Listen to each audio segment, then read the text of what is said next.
que você faria se caísse com uma aeronave no meio da neve? E se não tivesse nada para comer?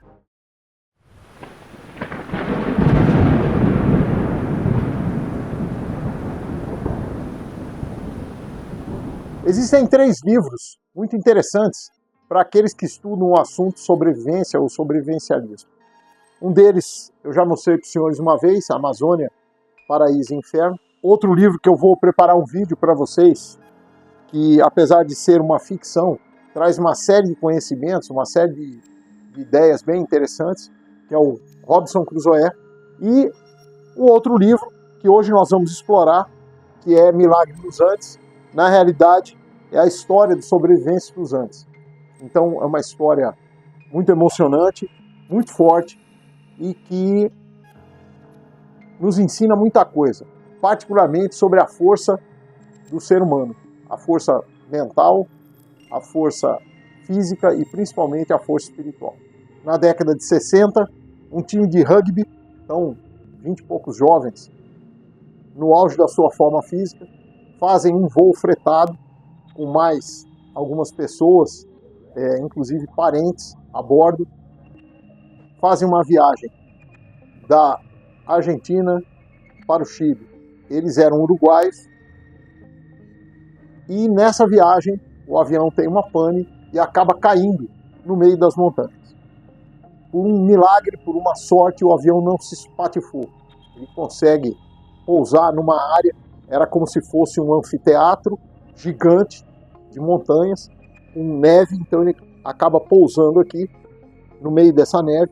Ele quebra no meio, parte da cauda vai parar na frente e algumas pessoas morrem e sobrevivem mais de 20 pessoas.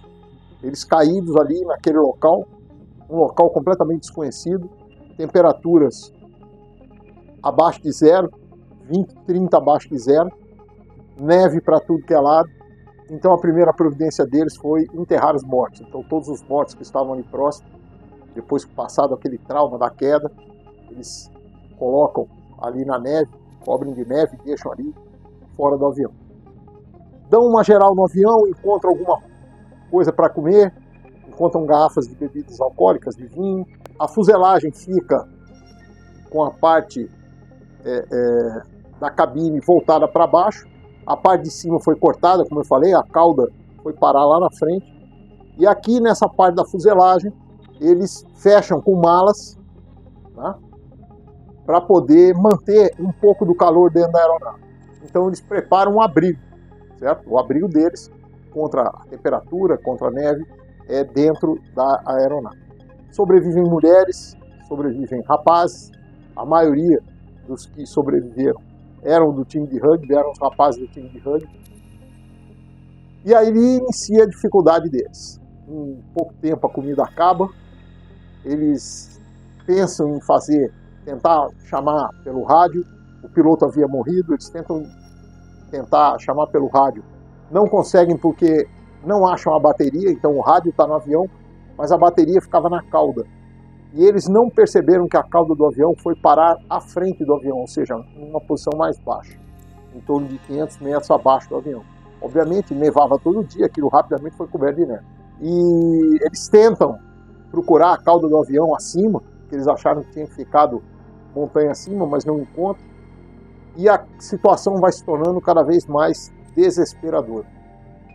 Sem água, começam a derreter água em cima da aeronave com um pouco de sol que tinha durante o dia, coletando com um pedaço de alumínio da própria fuselagem, colocava neve ali, aquilo ia derretendo, ia escorrendo, eles guardavam nas garrafas de vinho para poder beber água, mas nada de comida. O livro, escrito pelo Nando Parrado, que é um dos personagens principais, ele acabou sendo o líder daquela equipe, ele explora várias situações inusitadas. A primeira dificuldade deles foi a decisão de que não tinham comida, que não tinham como sair dali, não seriam resgatados e a única chance de ainda permanecer vivo por mais tempo era comer carne humana. Isso é uma decisão muito forte que mexe com o psicológico de todos eles. Mais de um estavam pensando sobre isso, então eles fazem uma reunião para conversar sobre isso. E nessa reunião eles tomam algumas decisões. A primeira é de que eles não iriam consumir, pelo menos inicialmente, né, não iriam consumir parentes daquelas pessoas ou amigos próximos daquelas pessoas que tinham sobrevivido. Essa foi uma decisão. Ou seja, apesar dessa decisão horrível, horrível no sentido moral, no sentido espiritual, pessoal, né, foi uma decisão acertada no ponto de vista de sobrevivência. Então, realmente, foi aquilo que os manteve vivos, né? A partir daí, começam a consumir a carne inicialmente, alguma parte de musculatura e tal, e depois eles fazem consumo de tudo que era possível. Isso durou até uma avalanche. Então, teve uma avalanche, a avalanche entra pela fuselagem, por trás da fuselagem, enche a fuselagem de neve, eles não conseguem sair dali, eles demoraram 3, 4 dias para sair de dentro do avião, os que sobraram, porque muita gente morreu ali nessa avalanche dentro da fuselagem. E para eles sobreviverem, eles tiveram que comer aqueles que há pouco tempo atrás estavam vivos do lado deles. Então é uma situação assim de pressão psicológica, que não se sabe de onde eles tiraram forças para tomar as decisões que tomaram e fazer o que fizeram. Agora, algumas lições aprendidas importantes de tudo isso que aconteceu. Eles saíram daí porque, num dado momento, 3 deles foram numa patrulha, foram saindo, foram e encontraram ajuda. Eles demoraram 10 dias para encontrar ajuda. O mais interessante foi que eles tentaram, numa primeira vez, com 2 pessoas, eles achavam que logo do outro lado da montanha já tinha civilização, eles já iam conseguir contato. Mas eles não viram que essa subida da montanha era muito maior do que eles imaginavam.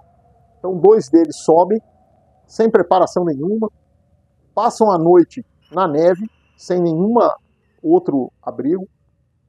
Por causa do brilho da neve durante o dia, eles voltam praticamente cegos e ficam muito debilitados e acabam morrendo. Aliás, de todos os que sobreviveram, dos 19 que sobreviveram, todos eram homens, atletas, e não tiveram nenhum tipo de ferimento. Então, 2 mulheres que tinham sobrevivido, elas estavam feridas. Outros homens que sobreviveram estavam feridos. E por causa desse ferimento, a coisa se agravou muito rápido. Teve um que morreu porque ele estava dormindo, alguém foi passar ali na fuselagem para ir lá fora da fuselagem à noite e pisa na perna dele. E aí ele cria um hematoma, fica roxo, gangrena e em pouco tempo ele morre. Então, assim, qualquer coisa, qualquer ferimento levaria à morte naquelas condições. Segundo, os que sobreviveram, os meninos que sobreviveram, eram atletas. Eles tinham uma massa muscular muito grande. Eles tinham reserva, vamos dizer assim, de saúde para ser consumido naquela situação. Então, isso ressalta de importância para o sobrevivente manter uma boa aptidão física. Mas, depois daquela fracassada patrulha de 2 que subiram, né, que falecem depois, esses 2, por causa das complicações, o Nando Parrado e mais 2 resolvem subir, mas passam um tempo se preparando. De que maneira? Eles passam a se alimentar de carnes dos mortos, mas de carnes especiais, de fígado, que todo mundo sabe que tem uma série de vitaminas, né, de carnes mais fortes. Eles separam alguma carne dessa e botam para secar, para poder levar, ou seja, eles levam suprimento. Eles pegam algumas garrafas de vinho, enchem de água também para poder levar, fazem mochilas improvisadas, pegam parte da cadeira do avião, parte plástica do avião, e fazem aqueles óculos de neve que tem só um tracinho aqui para diminuir a luminosidade, certo?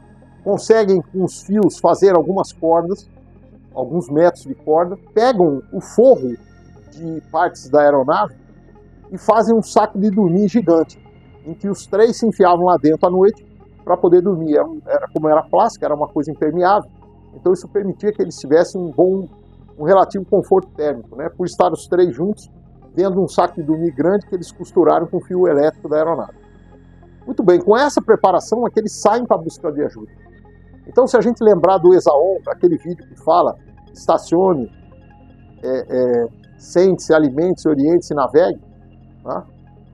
A gente vê que eles seguiram passo a passo o que tinha que ser feito. Pensem no que aconteceu, na tragédia que aconteceu ali, na coragem daquelas pessoas, certo?